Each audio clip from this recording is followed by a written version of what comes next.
at the end of the day, if you're trying to persuade a voter, it has to be what's in it for me, along with meeting people where they are. And I think helping people see themselves in the process, because I think because diversity and inclusion feels very foreign to people, they immediately go to, I don't see myself in the work, or that doesn't impact me. And we did a heavy focus on intersectionality. And you think about Venn diagrams, and we talk about a lot of things.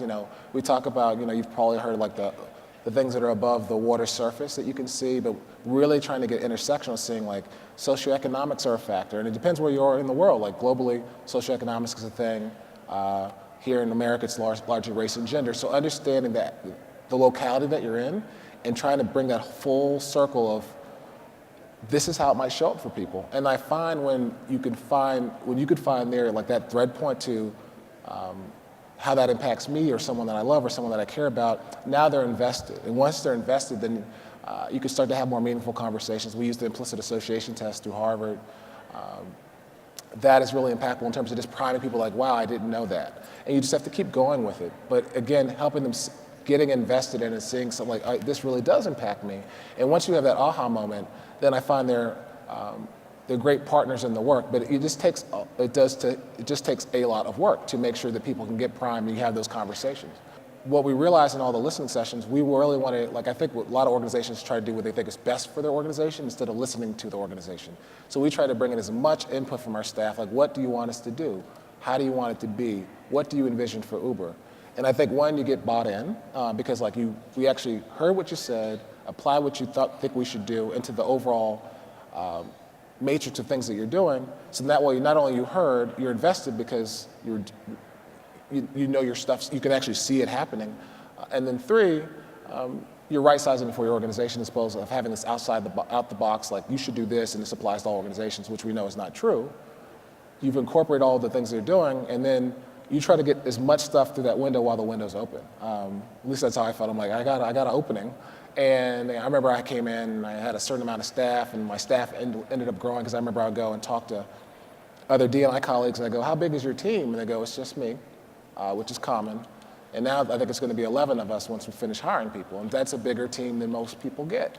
And it was basically showing the results, and then you just keep pushing. Because again, if success is progress, I try to get as much progress as we could. And it was like, it was across the board. It just wasn't me. It was a lot of people working in concert, seeing this as a chance to really be of something bigger than themselves, something hugely impactful that you might never see again. Before, we had 16 values, which is a lot. And we changed it from values to norms, because norms change as an organization changes. So now we have 8 norms. But along the lines of trying to make sure it is a more inclusive work environment, and what we've said, we're trying to get bold and ambitious, the most inclusive workplace ever. We too have looked at, I'm part of an Uber parenting group, like working group, because we have an Uber parenting ERG as well, but thinking about ways that we can make sure that we're putting caregivers first, because it's not just, again, it's not just mothers, it's fathers, and if we make it safer for people to be, because guys are afraid, like if I take time, then I'll get dinged, and it falls on the mothers to do all the work.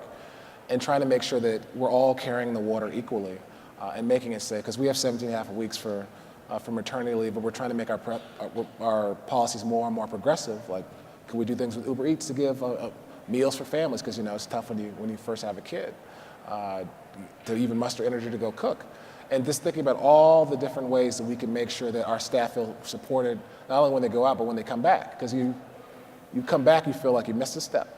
And am I still valid at the organization? And can I keep up with you all? And so we're exploring all those things to make sure that it is caregiver driven, so that way when people come to work at Uber, they know like, I'm supported coming in, I'm supported when I'm out, and I'm supported when I get back.